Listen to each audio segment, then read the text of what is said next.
حرام سود جائز ہو گیا، اپوزیشن کو قتل کرانا حرام تھا، جائز ہو گیا، شراب حرام تھی، جائز ہو گئی، شراب کا بزنس حرام تھا، جائز ہو گیا، نماز کے اوقات بدل دیے گئے، زکوٰۃ نہ دینے والوں کی سزا سسپینڈ کر دی گئی، حج سے لبیک اللہم لبیک ختم کرا دیا گیا، پوجا کرنے کی مورتیوں کی مینوفیکچرنگ اس کی لیگلائز کر دی گئی ہے، باضابطہ بزنس شروع ہو گیا ہے۔ اور کون سا چینج چاہتے ہیں دین کے اندر؟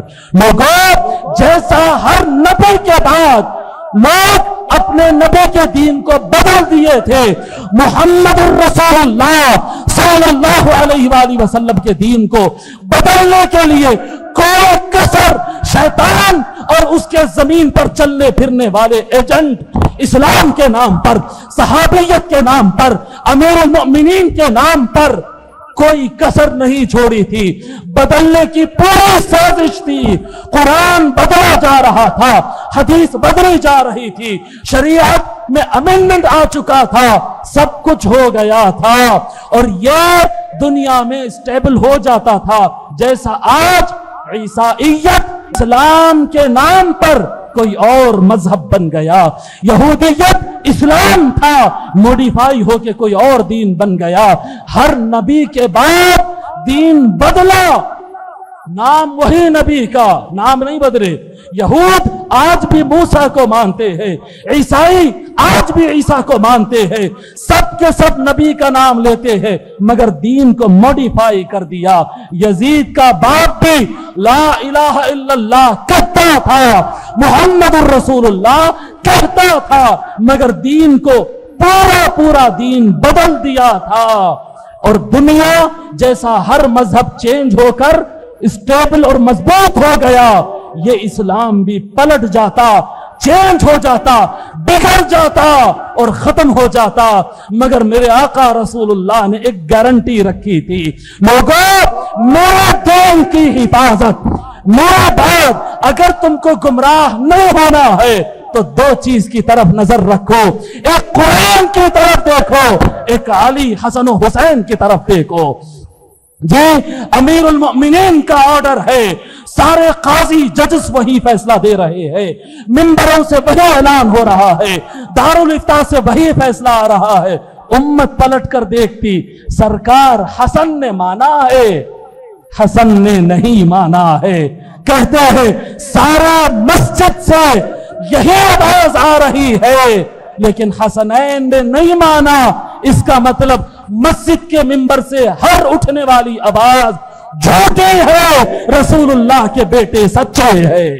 سمجھ میں آ رہی بات کیا ہے؟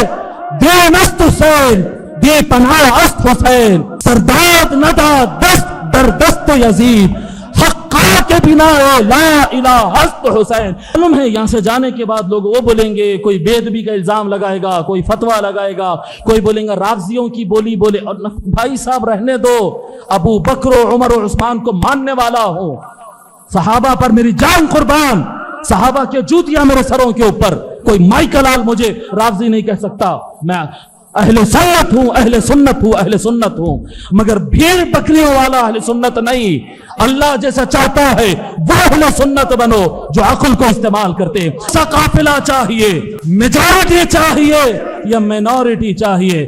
میجورٹی یزید کی ہے، مینورٹی حسین کی ہے، کون چاہیے بتاؤ؟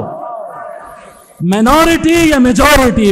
یہ الفاظ میں بولو، میجورٹی یا مینورٹی؟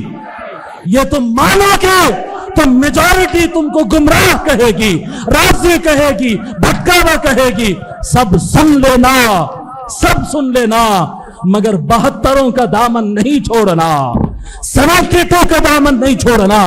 جب 72 نکلے تھے، دنیا نے انہیں باغی کہا، دنیا نے انہیں جھوٹا کہا، دنیا نے انہیں پروٹیسٹ کرنے والا، کنٹری کو ڈی اسٹیبل کرنے والا کہا، ملک میں فساد کرنے والا کہا، ان کو باغی کہہ کے قتل کر دیا، سب قتل ہو گئے۔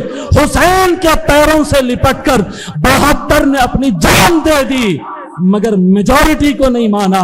ہم کو میجورٹی مینورٹی نہیں دیکھنا ہے, ہم کو دیکھنا ہے جو سچ ہے وہ قبول ہے, جو باطل ہے وہ رد ہے. حق علی کے ساتھ ہے, حسین کے ساتھ ہے, حسن کے ساتھ ہے.